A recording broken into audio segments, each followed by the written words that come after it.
Yeah, my name is David Baker, and I'm the Community and Connections Pastor at Vital Point Church, and I'm also the site leader of our second location in Exeter. And when I think of call to ministry or call to church plant, um, in all honesty, I really hesitated towards it. I, you often hear the stories of you get poked or someone kind of shoulder taps you, and I had that. I had that multiple times in my life when I was younger, about some people just in my life just saying, "Hey, I think you should think of going to Bible college, or you should take this thing called a gap year after high school." And um, all through high school, I really went to um, church for my parents. I hit this natural age of hitting high school or late public school, and I kind of just said, you know what, I'm okay with going to church, but I don't know if I truly believe or if I truly think it's the answer to life, of having a full, fruitful life of growth and faith. And um, so for many, many years, I attended church and went to church mainly for my parents, because my dad was a pastor and my mom was also on staff. And I just wanted to make sure that I honored them and respected them, because you hear stories of the kids going off and making a terrible name for the family. And I thought, you know what, I'm going to respect my parents and go to church. And then as the years went on, when I turned 18, I moved out. And I can remember that day coming, got a call from my buddy. And he said, you know what, I'm getting into a new place. You should move in with me. I said, you know what, absolutely. And I ran downstairs to my parents and I said, hey, I'm going to move out. And with my mom and dad there, my mom was really like, oh, okay. We actually raised you to move out. And in all honesty, I wasn't really holding the values or um, of the home that I was raised in from mom and dad. And um, so I moved out, and I said, you know what?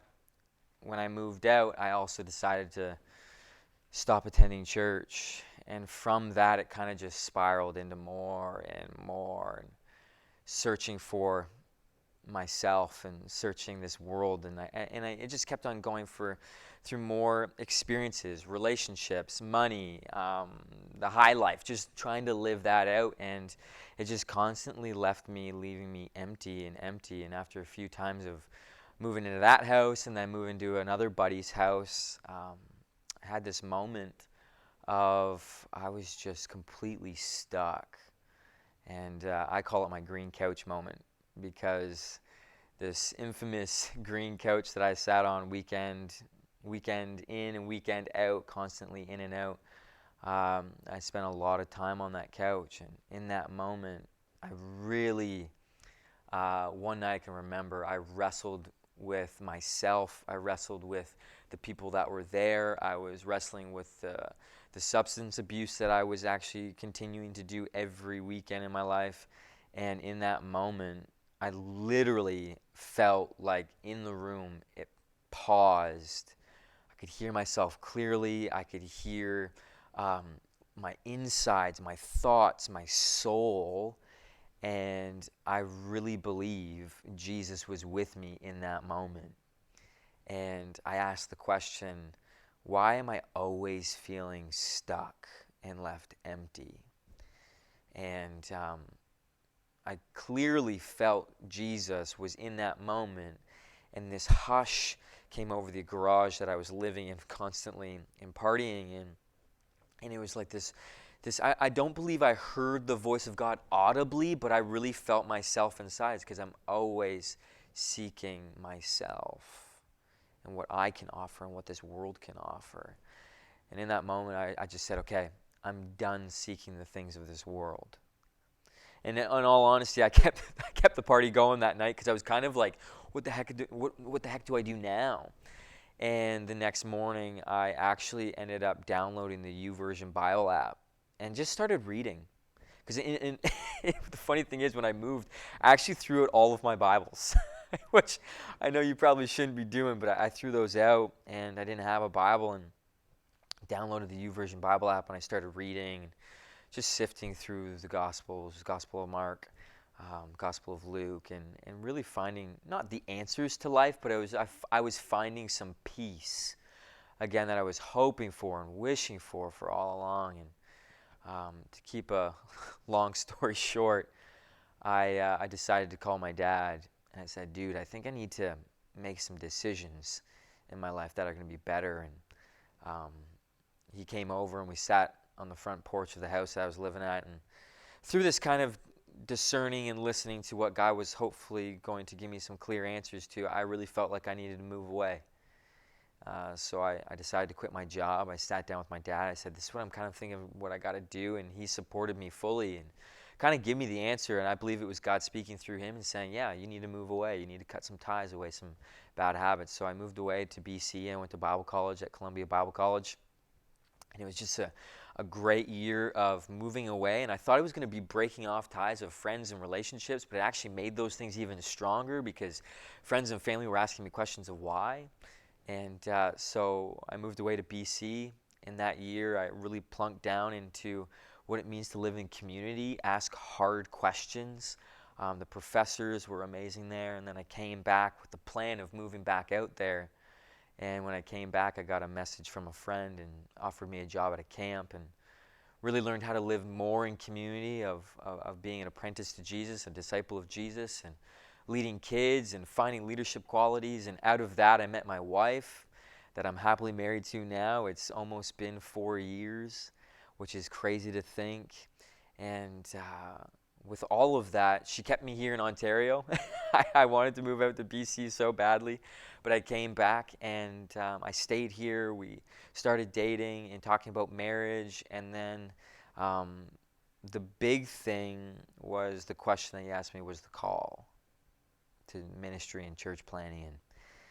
And I fight the emotions back inside of me because it was such a clear moment in my personal devotions with Jesus. And remember, I was getting ready for a message that I was going to be teaching at church, and this moment of studying, just opening up books and listening to what the Spirit had for me, everything kind of stopped.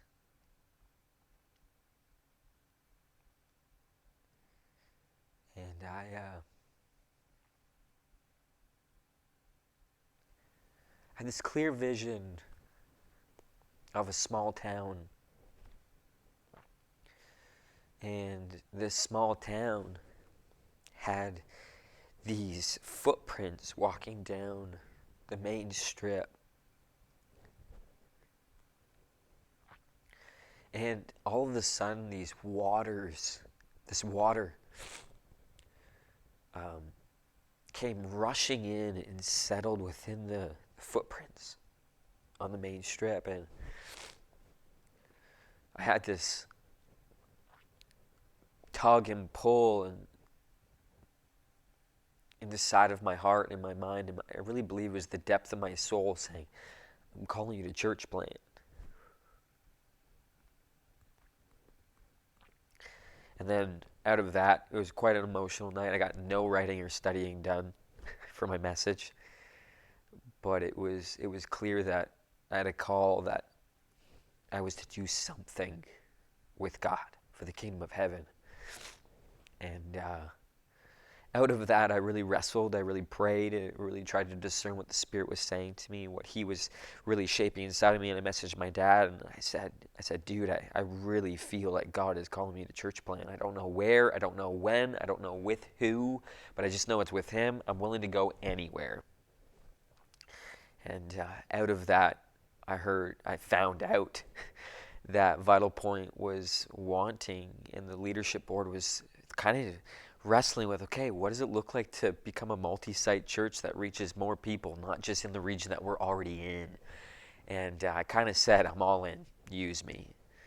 And from that, I talked to my girlfriend, now wife, Hannah, and I said to her, and it was kind of this funny moment we joke about now, but I said to her, "I want a church plant. I believe God's calling me to church plant. You're either with me or we're going to end this thing really healthy." and and I joke about it now, but it was something that was inside of me that we really felt as a couple that we needed to ask the question, was she part of this thing? Because we didn't want to come down the road where she was like, you know what, I'm not in it. And in that moment, she said, let me pray, let me talk with some friends and some family, and really see if I feel like I could support you, love you, and care for you in this moment through this journey of church planning. And so I said, yeah, I'll give you some time. And over that few days, she came back to me and she said, you know what, I'm all in.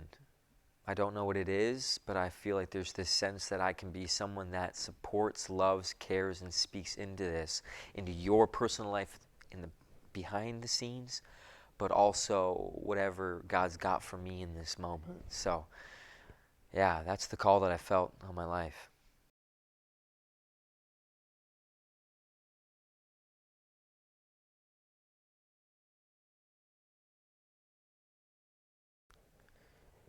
Yeah, when you become a church planner, when you flirt with the idea with church planning, it it's going to be something that really stretches you, because I remember saying yes to this. Like, I had the clear call, um, seeing that vision of the waters coming into the footprints of that small rural town, and it was this sense of Jesus was saying, and I was sensing that it was just like, man, oh man, like I am already here.